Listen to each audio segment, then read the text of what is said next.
This is Unstructured. Today we are with Jerri Williams, and she is retired from the FBI. Even cooler, she has a podcast, which is FBI Retired Case File Review, where she talks to other folks who are retired from the FBI. Now, if you guys are anything like me, your imaginations have to be completely lurid to say, oh my God, who have you talked to? What cases have you seen? What is going on? So let's start. How are you doing today, Jerri? I'm doing great. Thank you so much for coming on. Thank you for having me.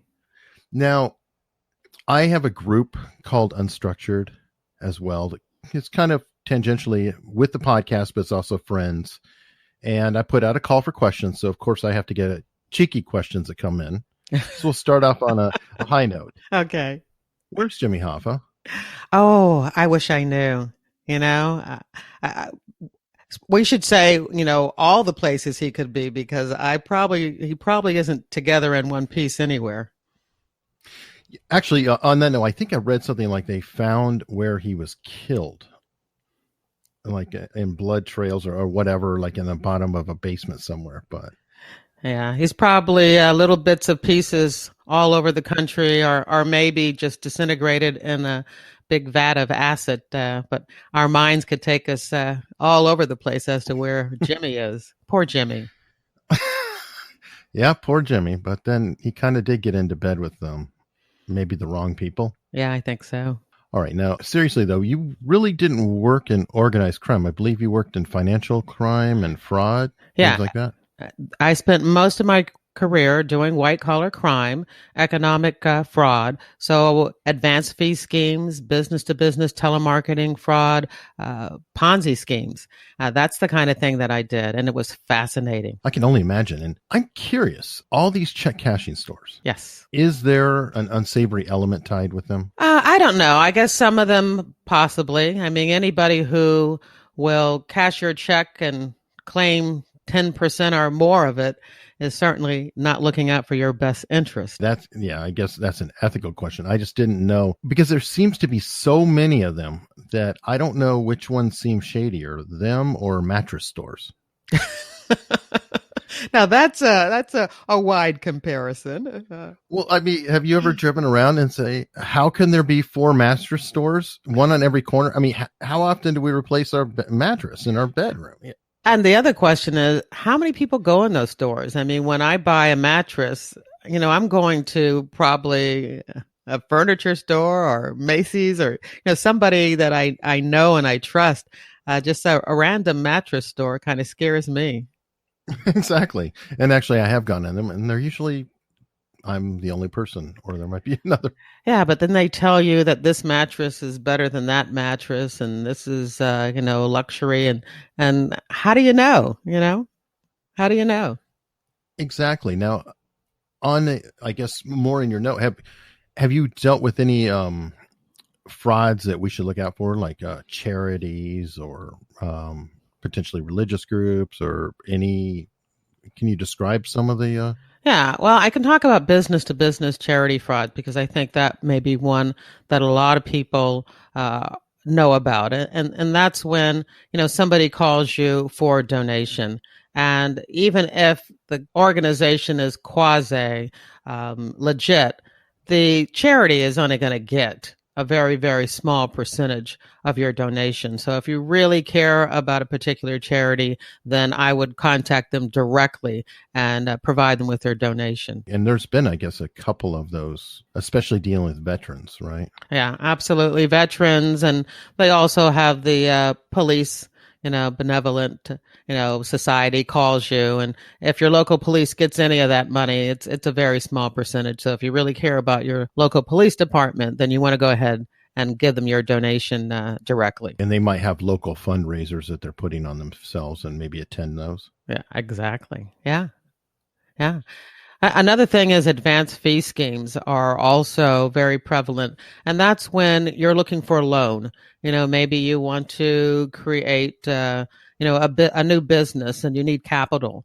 And, you go to a bank and the bank will not give you a loan. But you have a loan broker who claims to have resources that, he can get you a loan, a venture capitalist to help kick off your business. And so he promises you all of this stuff, but all you need to do is to pay his expenses in advance. And you make that. Oh my God. Yeah, you pay his expenses in advance for him to, do his best practices to secure your loan. And of course, then he doesn't do anything else. So if you've paid, $5,000, $10,000 in advance and you get nothing.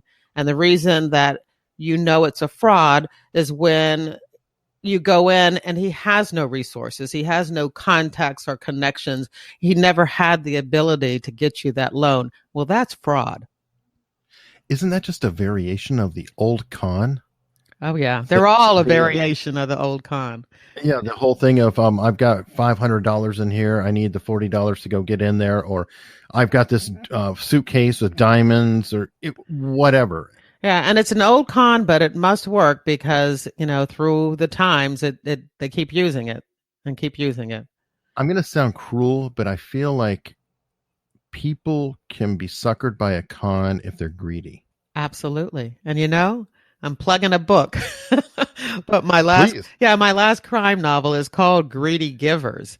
And the reason I called it that is because a lot of times when people do fall for scams, it's because they were trying to make money themselves. So their greed kind of pops up and they're not thinking about the legitimacy of the offer. They're just thinking about the big bucks they're going to make. So in many cases, unfortunately, people fall for frauds because there is a little bit of greed, in their hearts too. Yeah. I hate to say, blame the victim, but I do blame them a little.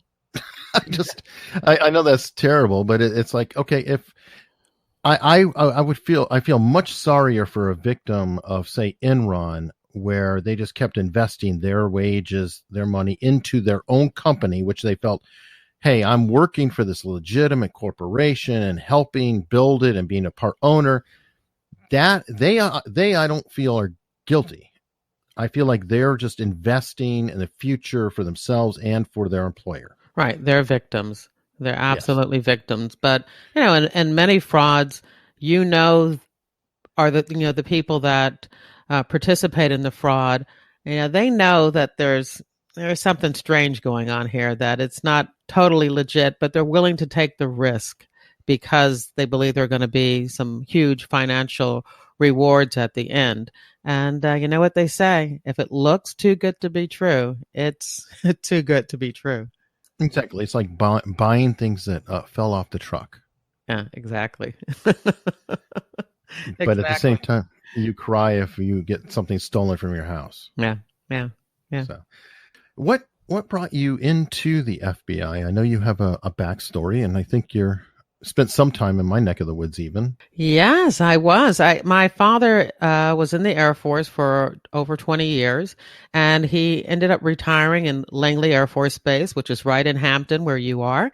And I went to high school in Hampton. Then I went away to college, and when I came back home, because we all come back home at least for a little while, I got a job as a probation officer in Newport News, Virginia, a juvenile probation officer. I had been a psychology major, and I worked that job, and I loved that job, working with young people.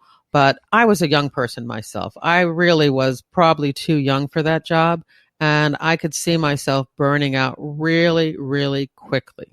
I'm sure I imagine you didn't see the better parts of society. No, they were juveniles, but they were in the system because they committed serious crimes, robberies and assaults. And, many of the girls were young prostitutes. They were doing drugs. And the thing about my caseload is I was really called an aftercare counselor, where all of my kids had been sent away to group homes or reform schools. And it was my job to drive all over Virginia to visit them and sometimes take their parents with me because their parents didn't have transportation. And then when those kids were released from the system, I kept up with them, helping to make sure they get back into school or they got a job. So I had kids that had already, had had some difficulty in adjusting in the community, and it was heartbreaking to have a kid return home. You think you have them in a stable job at Burger King, and next thing you know, they've gotten arrested, and we're starting all over again. They're back in the system, and that happened many times. So I really wasn't looking for another job, but I saw this newsletter that had come out. It was a women's networking newsletter, and it said that the FBI was looking for women and minorities. And I was like, hey, that's me as an African American female. I'm a woman, I'm a minority. I had never even thought about the FBI because in my mind, I still looked at the FBI as, white males. Hoover. Yeah, Hoover. So I decided to give them a call. And the great thing about it is that the person who answered the phone, there's a job in the FBI called an applicant coordinator. And he's like the recruiter that helps process all the people for a particular division. And the Norfolk Division's applicant coordinator was Randy. And Randy really, really recruited me. We were on the phone for over an hour. I still have my notes from when I talked to him that I wrote everything down. I keep a lot of memorabilia. I think from moving around, we lived in 13 different places. I went to 13 different schools, before I was 16. And so, I kept a little bit of all of that by, collecting memorabilia. So yeah, I still have a lot of little things that remind me of the places I've been and the people I've met. But I still have those notes, and Randy really recruited me into the FBI. It wasn't as far-fetched as an idea as you might think, because my roommate in college after she graduated, became a police officer in the Baltimore Police Department. So I knew somebody, a female really close to me who, was in law enforcement. So, I really thought, yeah, I'm going to try this. And I don't know what happened, because usually the processing takes a while. But 6 months later, I was walking into the FBI Academy thinking to myself, what have I done? That's cool. And that actually was a question that came in from the group too. Why does someone choose the FBI over local or state law enforcement? Well, I mean, the biggest reason would be finances, because the salary for federal law enforcement is pretty good. When it comes to, I would say when I retired, and I retired 10 years ago, so who knows what the salary is now. But when I retired, I was making $133,000 as an FBI agent. And that was not in a supervisory position, a supervisor or an assistant special agent in charge, or anybody in what we call the SES positions, senior management positions, are making more than that. Are these GS positions? Yes.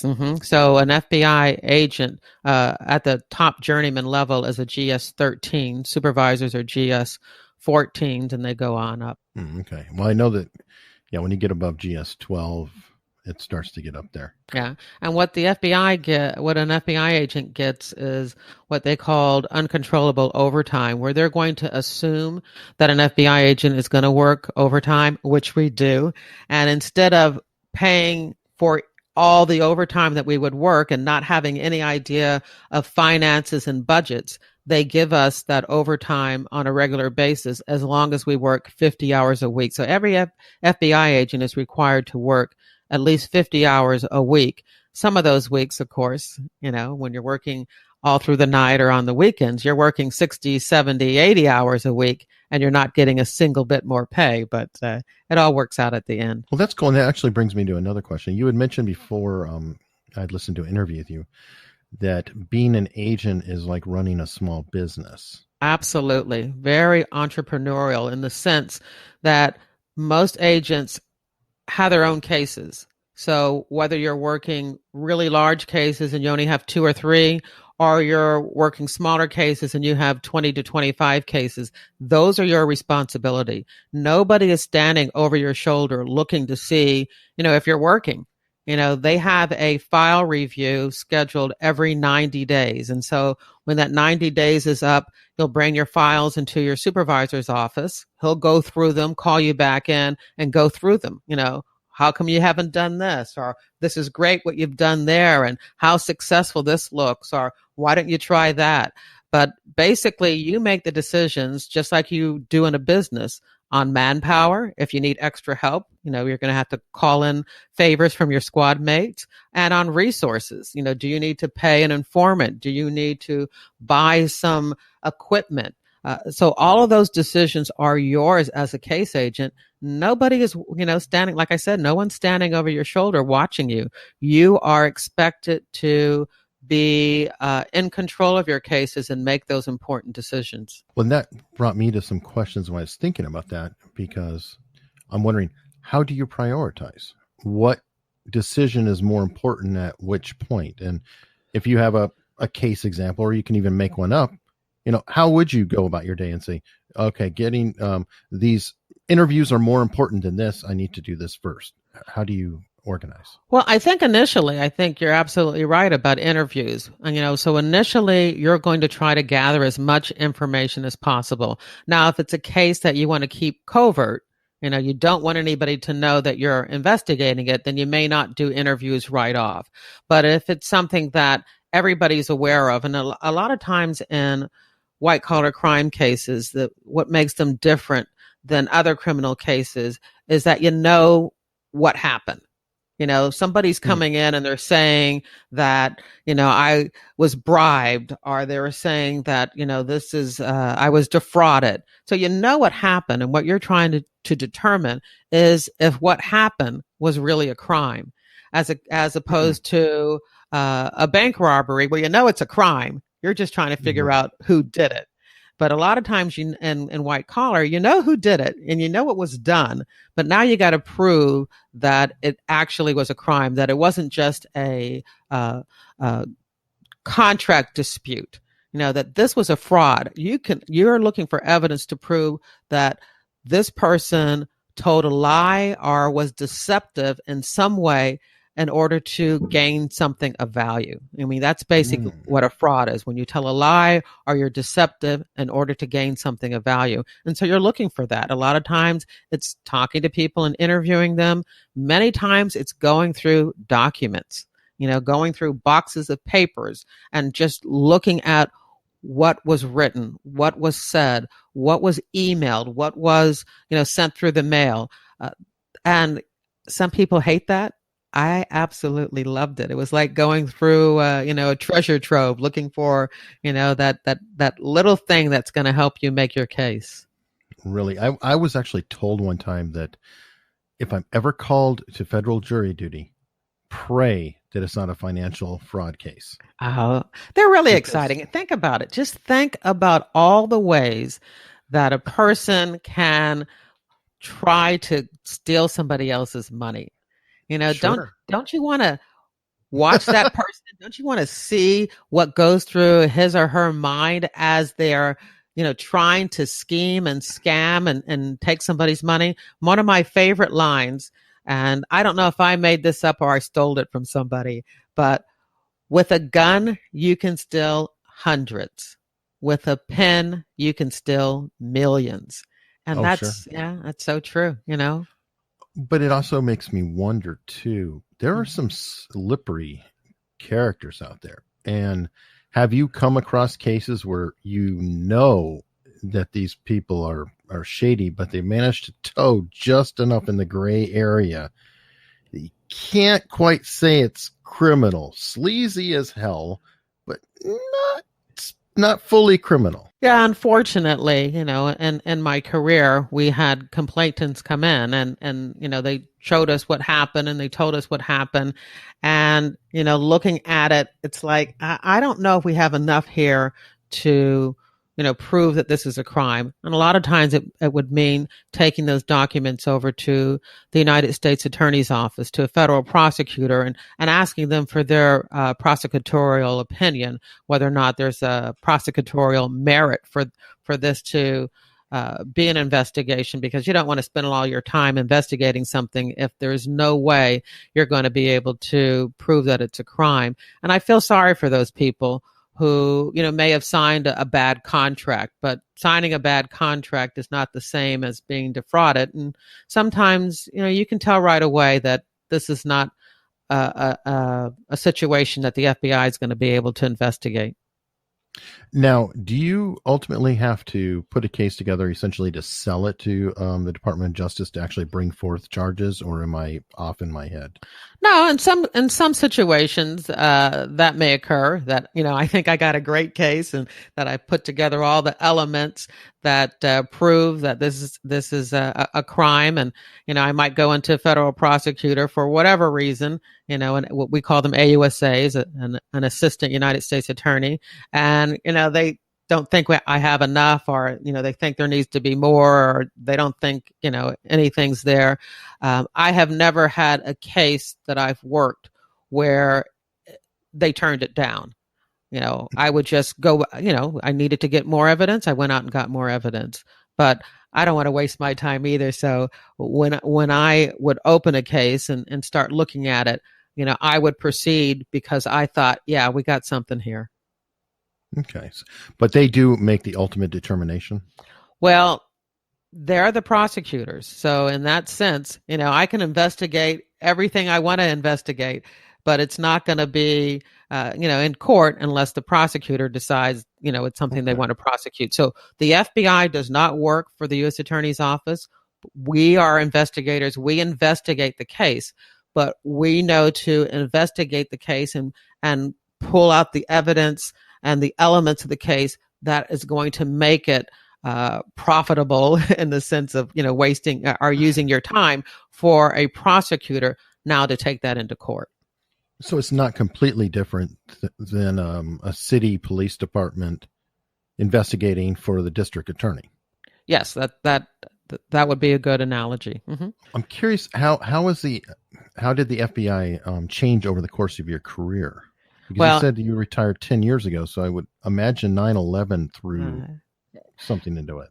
Oh, absolutely. When I was an agent, and I joined the FBI in 1982, and most of white-collar crime was very, very prevalent. I mean, it was something that the FBI did because local police departments just didn't have the time and the manpower. I could work a case for 2 to 3 years, depending on what it was, gathering information, traveling overseas, traveling around the country to, interview people, I'm sorry to interrupt. Did you do some of the savings and loan stuff that was going on in the 80s? No, I didn't participate in that, but it was very close to the type of work that I did do. And local departments just don't have the time, the manpower, or the money to do, a complex investigation. I'm sure they're capable of doing it, but they're more of a reactive. There's crime happening and it needs to be dealt with. They don't have time or the luxury to really sit back. So that's the job of the FBI.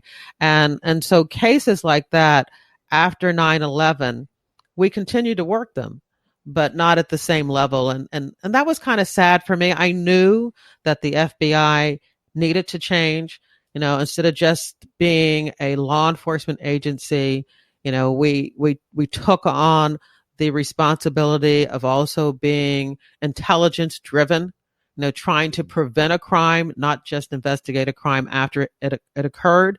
And so a lot of the bodies, a lot of the focus shifted into terrorism. We had always been doing terrorism, but now we're doing at an even larger level. And so I saw some of those resources. We may have had 3 squads doing financial and economic crime, and now all of a sudden we're down to 1 squad, and a lot of people calling in. We knew that we were never going to be able to investigate their case because a lot of the resources went to terrorism, and rightly so. Now, I was thinking about it. Isn't there a lot of financial involvement with the terrorism now? Yes. As a matter of fact, I have an upcoming podcast interview with the retired agent who actually, right after 9/11, stood up that new unit at headquarters for terrorist financing. I haven't talked to him yet. We've got that interview scheduled, but I'm looking forward to it because, again, with my interest in economic crime and Sure. financial, I can't wait to hear how they go after terrorists, by tracking finances. Now, does that sound like fun to you? I think it does. I actually think all elements of crime are interesting. Good. Not always fun, but I could see that if I personally was in the FBI, I would probably rather deal with the financial, because I don't want to say that it's obviously not victimless, but it's not as visceral. I know what you're saying. The great thing about financial crime, and a lot of people don't understand this, for many of the organized crime groups, like the mafia, the mob, Sure. they were taken down, many of them, because we went after them, their finances. They were taken. Yeah. So Capone, not Pacino. Yeah. Al Pacino's a good guy. He's okay. Yeah.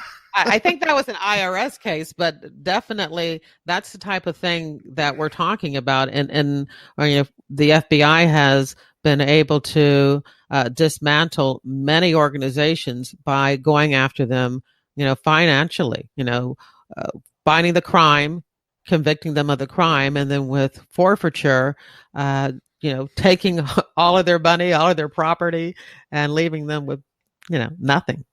I got to push a little on that, though, because forfeiture, that's one of those ugly ones where it sometimes has been used or almost abused by different departments. Like, taking everybody's stuff before they're actually convicted can be really ugly.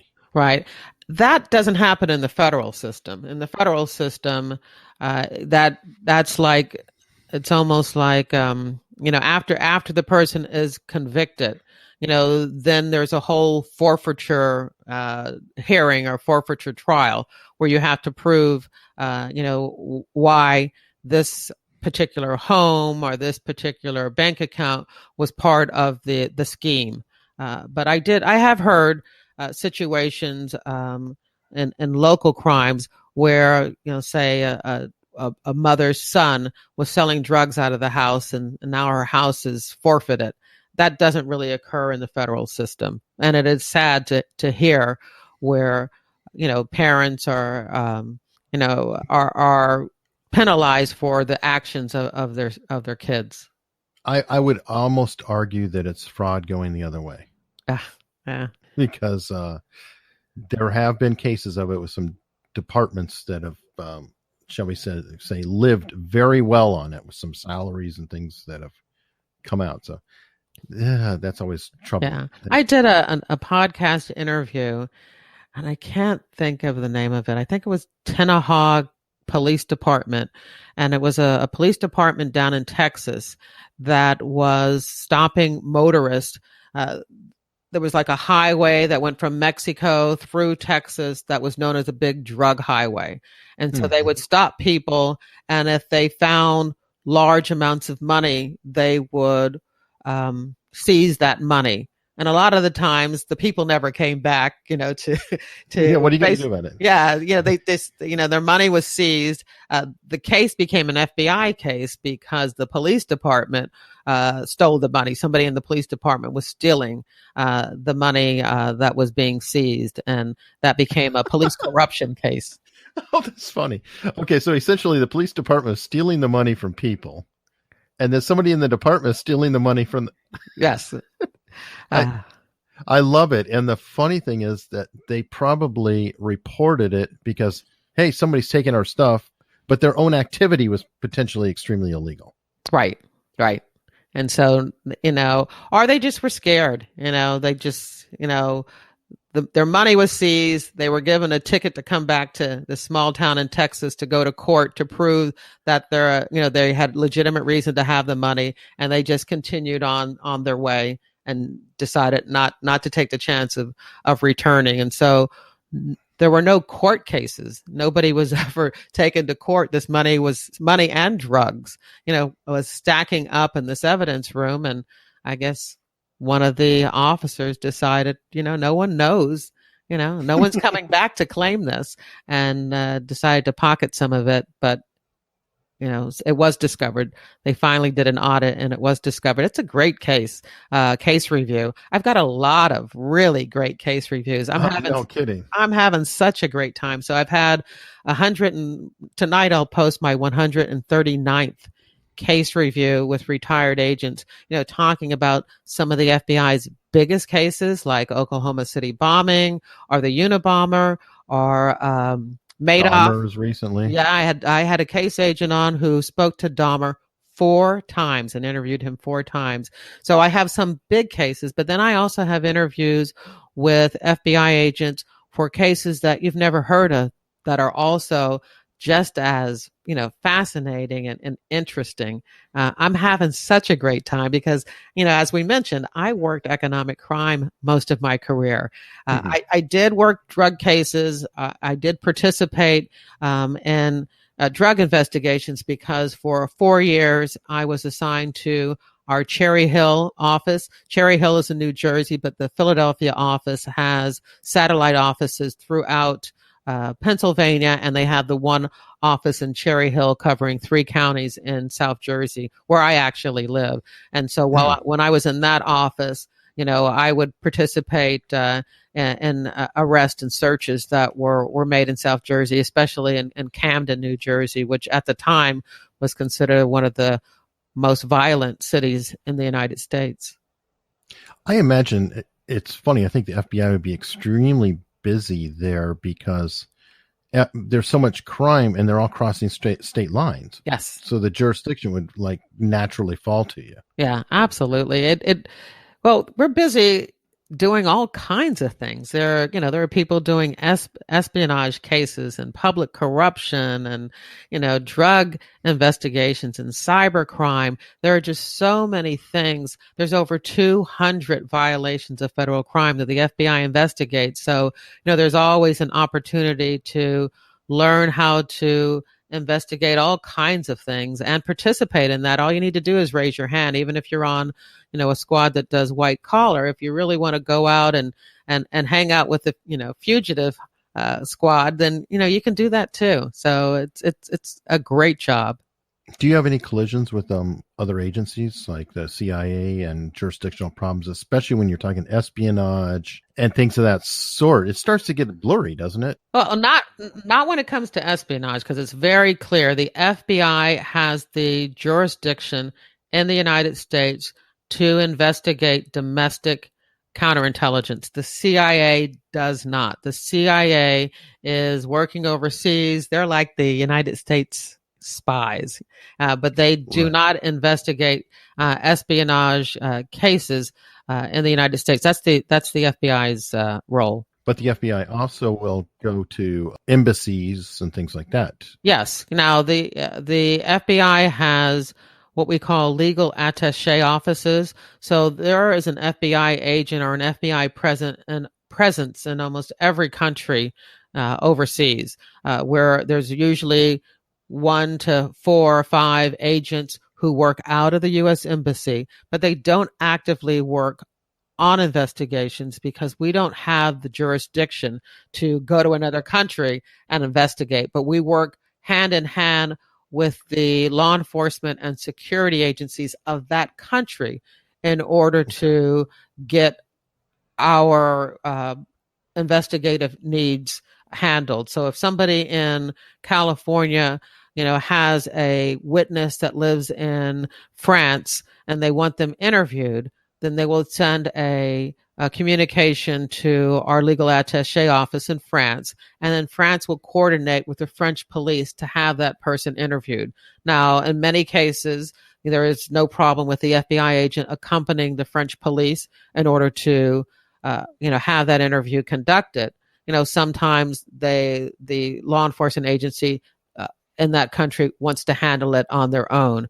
but there are no FBI agents just running around foreign countries doing investigations, nor do we allow foreign law enforcement agencies and security agencies to come here in our country and do investigations and make arrests and searches without our coordination and handling of their request. Isn't there potentially other confusion too? For example, you work in financial crimes. Could you have an overlap with Secret Service? Oh yeah, there are many cases, that the Secret Service has the same jurisdiction as we do. So sometimes we work together, or sometimes they get the case and they're working it, but there is a necessity for coordination, but in many situations, the FBI is already working with these different federal agencies. For instance, since I worked financial crimes, I worked many of my cases with the United States Postal Inspection Service. Many of my cases, my partner was a postal inspector because we both did mail fraud. We also, the FBI also had jurisdiction over wire fraud. So I had several cases. My big advance fee case, the one that took me over to Spain, I worked with a postal inspector. And my big business to business undercover case, I also worked with a postal inspector.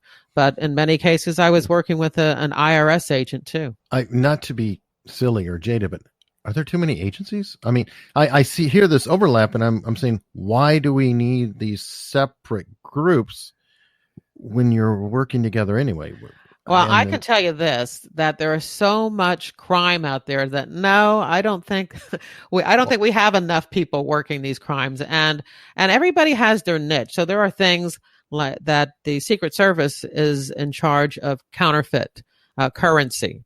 The FBI may participate in some way with them, but they have the lead jurisdiction when it comes to, counterfeit currency. So no, there are set things that each agency does. And I know you're talking also about DEA, they do drug investigations. Sure. The FBI does drug. Yeah. And same thing. The FBI is going to be involved in terrorism. We have our own bomb techs. And of course, the ATF is handling also explosive device and devices. Yeah.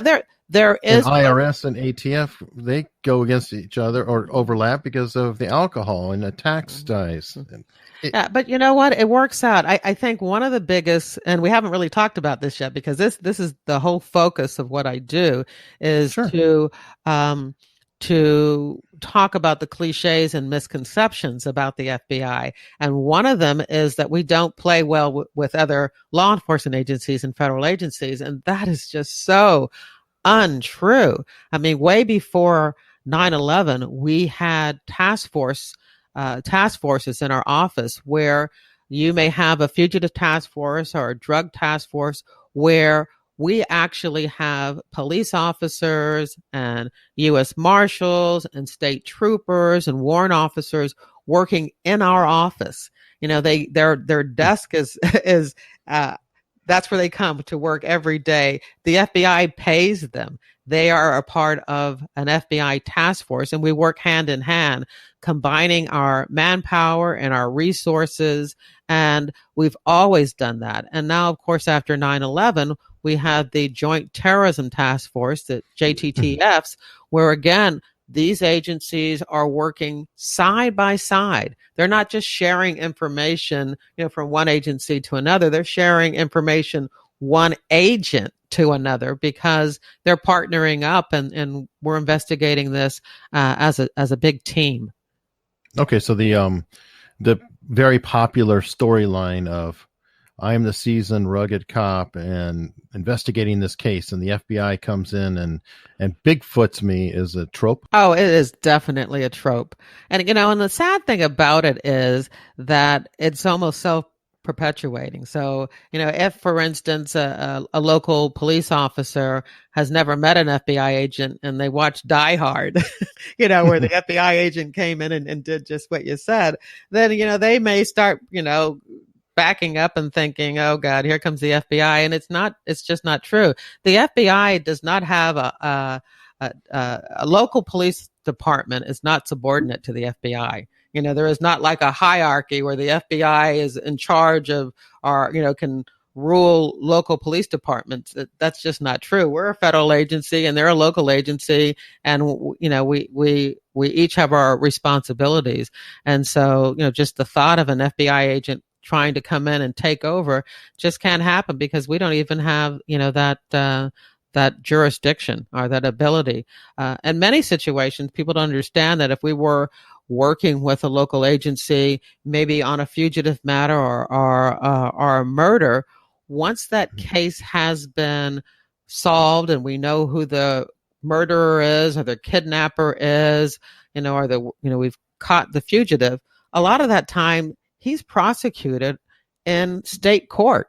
And the FBI agent goes and sits and testifies and provides all the evidence. But, there's always a decision in those type of cases, whether or not it's going to be prosecuted federally or in state court. And that happens all the time. Well, and there's probably good reasons for that, too. Like it was handy to prosecute Ted Bundy in Florida where he could be executed. And a lot of times the type of sentence that you get in a federal crime is going to be stiffer. But let's take an example of a kidnapping where the FBI may be the lead agency in this kidnapping, working with local law enforcement. The assumption is that we can work that kidnapping because that person may have been taken over state lines. But at the end, it's resolved and the person was actually, hidden in an underground bunker just, in the next county. Well, then at that point, that returns to a state matter. There is no interstate connection. That victim was not taken across state line, but the FBI has investigated that case and has the evidence and has talked to, the witnesses and done, a good part of the work. Well, then it would be prosecuted in state court, but the FBI agents would testify and work side by side. Mm-hmm. Okay. Yeah, okay. It happens all the time, and it's just so irritating to see that trope of the FBI walking in and taking over, because that doesn't work. I guess it's drama. It creates a tension. It creates that tension and suspense that people are looking for. Because I do write crime novels now, and so I know the need to make the story exciting and to have an inciting incident. But I can do that without making up some false connection or interaction between agencies. Yeah, I actually read the first one on Audible. Good. You need to get a narrator for your second one. Yeah, I know.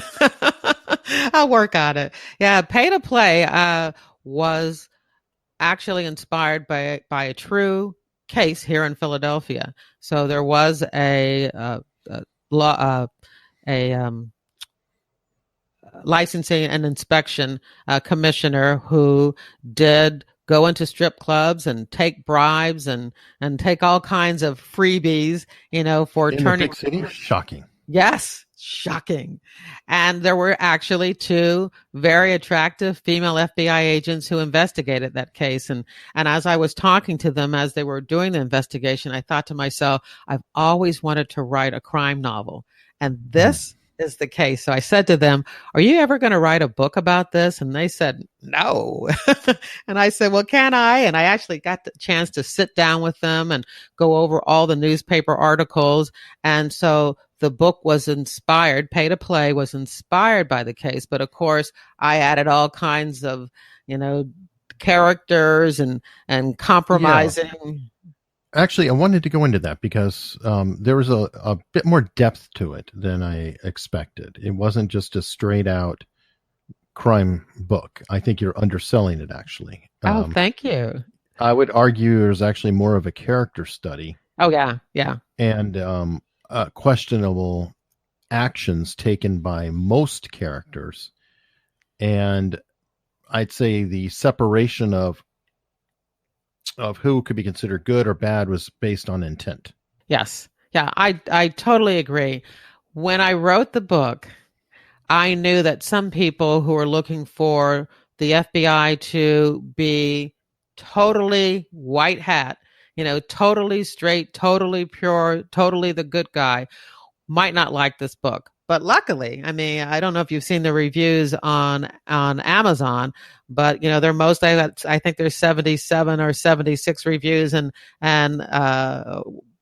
with the exception of maybe two or three, they're all great reviews that people really enjoy the story because it's different. There's nuance. Yeah, my female FBI agent, it has some flaws, some serious flaws, but I think people understand those and they forgive her because they once I introduce her background and the baggage that she was carrying around and what happens when she starts investigating the strip club case and how that baggage and how that stuff from her past comes forward, especially with the Me Too movement and people talking about sexual assaults.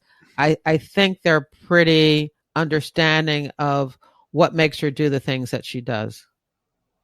Sure.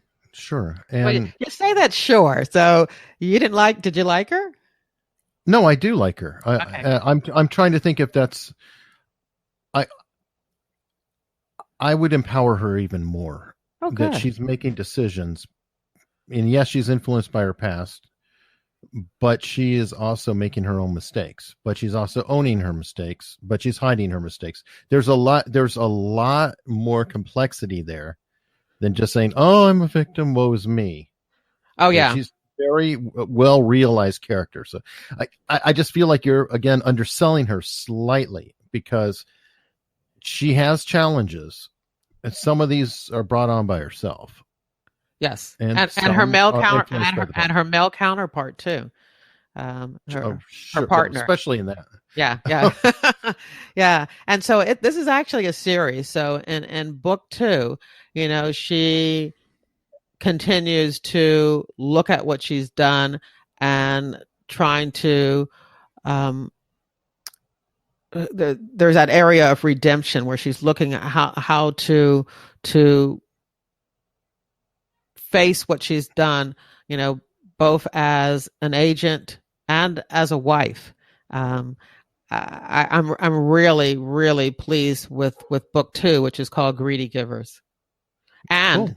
And the funny thing is that Pay to Play has profanity and sex. And it's all about sexuality. Right. And Greedy Givers is the second book in the series, but there is no sex, very little profanity, and I give you Bible scripture. Okay. So she was redeemed. No. No, but the villain in book 2 is a person was a fundraiser for a charity. He was a charity fundraiser, and he creates this Ponzi scheme, or does he? That has taken money from donors, philanthropists, and individual donors to the tune of $350 million. And so when his foundation fails and files for bankruptcy, it's a question of whether or not this is a Ponzi scheme, or, what was this person that has been known to be a giver and worked with nonprofits for all of his adult life? What happened in this situation? And one of his gifts is the ability to be able to remember passages from the Bible. And when he meets somebody, provide them with a passage that fits perfectly for what they're going through in their life. And so, as you can see here you have my female FBI character who has all these flaws and has done this terrible thing. And she meets this character who she has a vulnerability. Yeah, she kind of sees that, or feels that, yeah, he does know what I'm going through. How is that possible? Yeah. So I'm really pleased with the book. I'm really pleased, that I'm not a big Bible reader, but I was able to find, I think, some great passages that really work for the character and for the storyline. And can't wait to get started on book 3, which is, so I have Pay to Play, Greedy Givers, and book 3 is Spoiled Spenders. And Okay. yeah, so I'm Very nice. I'm really excited about the series. But my next book is nonfiction, Well, you've and got material built up. yeah, so the next book is going to be basically my podcast, and again, the podcast is FBI Retired Case File Review, and I talk to retired agents about their cases, and almost every time we're in interviews, and all my interviews are at least an hour, if not an hour and a half long, because I want to give enough time to go through the whole phases of the investigation. But so many times we're talking about a particular case, and one of us says, "Yeah, that's not the way they have it on TV," or "It's not like it is in crime books." And so I came up with 20 cliches and misconceptions about the FBI in books, TV, and movies. And I did podcast episodes just on those, on episodes 50 and 100. And so now what I'm taking is I'm taking those cliches and misconceptions, that list of 20, and I'm combining them with quotes from the different agents that I've talked to who've had nice. movies and TV shows written around their careers. And I'm also reviewing different TV shows and movies, and I'm combining it into a book. And really, I haven't announced to everyone yet what the name of the book is, because I utilize my reader team, people from my podcast who have joined my reader team to kind of decide on the title, and I'm going to announce it next week, but I'm going to give you a scoop. And the name of the the name of the book is The FBI in Film and Fiction. The subtitle is A Training Manual for Armchair Investigators. Oh, I like that. Yeah. I like that. Yeah. That definitely works. And I do want to dwell for a minute and wrap up on the podcast, because what I think you were doing, you're having fun, and that's great, but you're capturing history, and that's important. Yeah, I do call it a true crime history podcast now, because I realize that. And that's really huge, especially because you're talking about retired agents. The gentleman you talked to about Dahmer, he's not young. He can't be, because Dahmer is all the way back in the 80s and early 90s. And you did somebody with Carlos the Terrorist, which I have to get into. I'm just barely catching up, but I remember Carlos from way back in the day. And then Robert Ludlum, there's a tie-in, and you can get a parallel there, which is interesting. But I think that I hope you keep doing this and keep this resource out there, especially for the agents who haven't had books written about their cases. Yeah, Because absolutely. Yeah. I think about, actually, it was the same gentleman who was talking about Jeffrey Dahmer. He talked about a particularly cruel individual who murdered a baby. Ugh, And I cried. I looked it up, and there was one article about it, just one scant article. And it was the most horrible thing you've ever heard. And the only reference to this horrible act is one basic article that the jury was out for 3 hours. Wow. Which seems to be, now maybe there's more out there if I really, really start digging, but just going by the names and doing a Google search and all that, boo, there's scant anything. But now you've actually captured this on record. And I'm sure that there's other cases where you have captured more visceral details that elevate what may be overlooked or forgotten.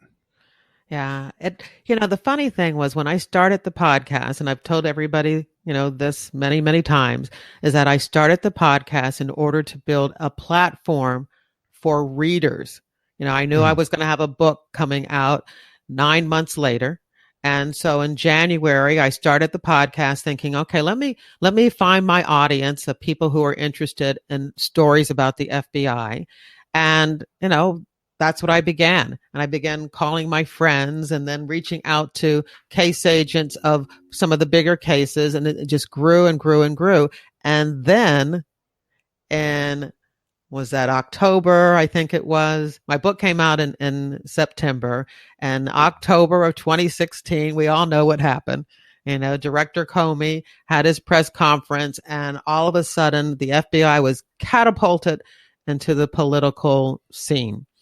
And that's when people started talking about the FBI in very unflattering ways about integrity and independence.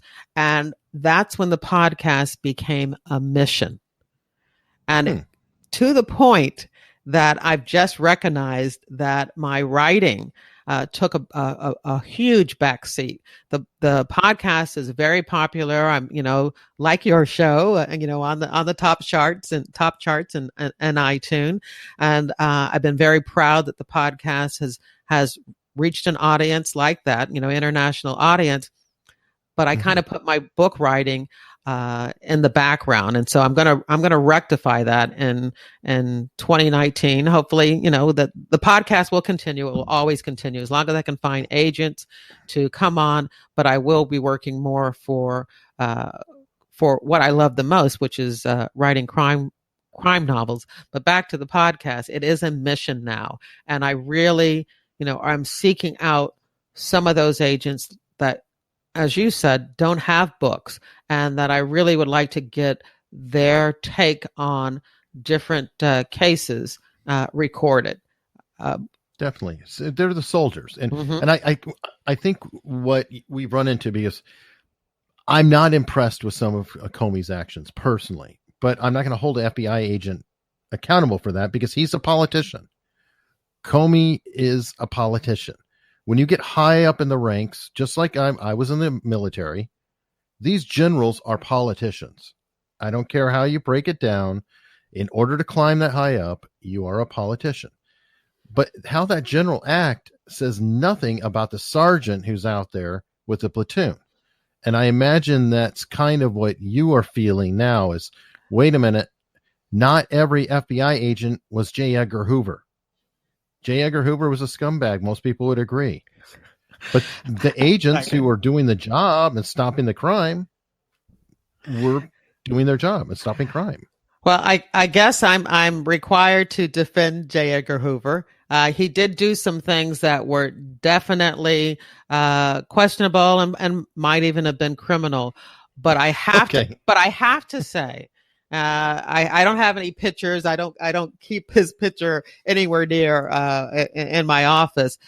But the way that the FBI has grown as a law enforcement agency, the respect that we have all over the world, the things that we have, the tried and true procedures that we have in place were created by J. Edgar Hoover. So I'm going to give him some credit for that, And fair enough. And you absolutely can. And he's not one of my favorites either when it comes to race relations and Martin Luther King. Definitely, yes. I'm not going to put him on, on overstaying his welcome or right.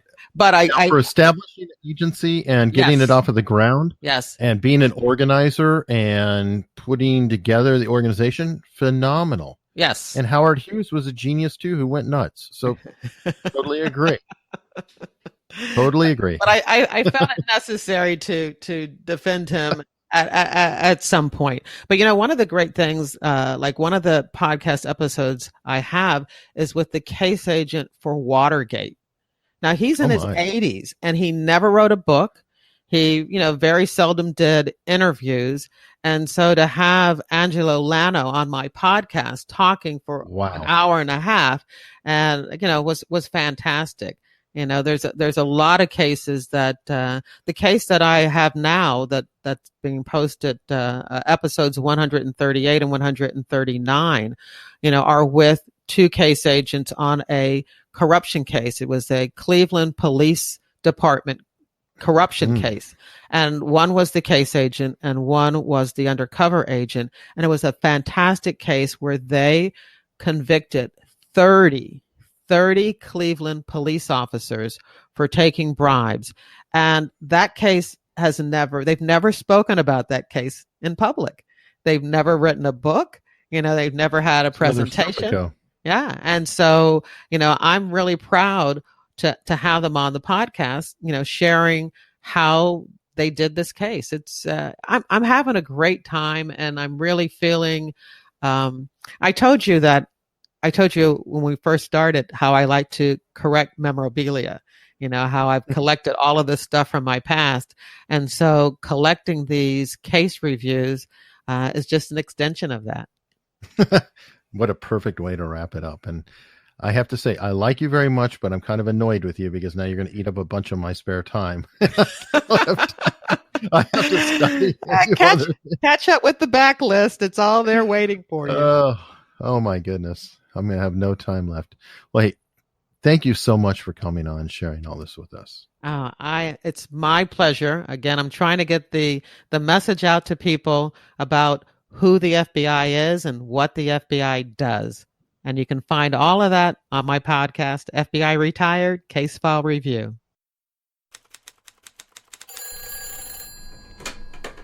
Mr. Hayes' office, how may I help you?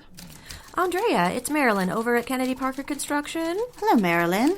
Would you like me to connect Mr. Parker to Mr. A fish surrounded by sharks. A secretary cursed by desire and ambition.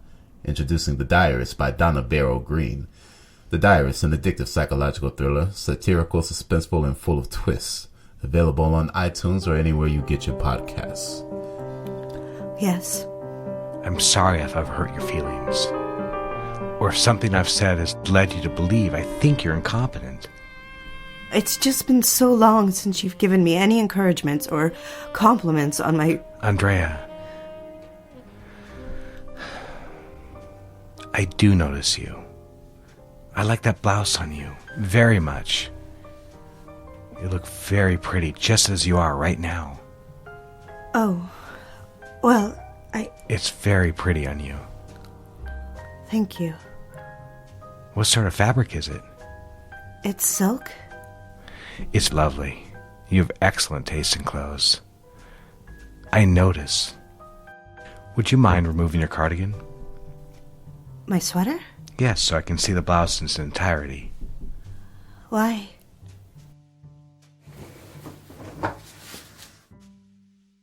I like it very much.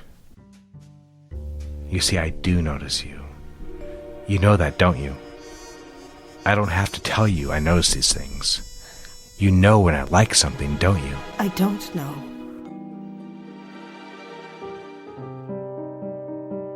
I repeated his words in my mind. I notice you. That was it, wasn't it? I wanted someone to notice me. Not Andrea the daughter, the wife, the secretary. Not even Andrea the artist or ad girl. I wanted someone, anyone, to see me. More than anything, it was Richard. Please don't think unkind of me, dear reader.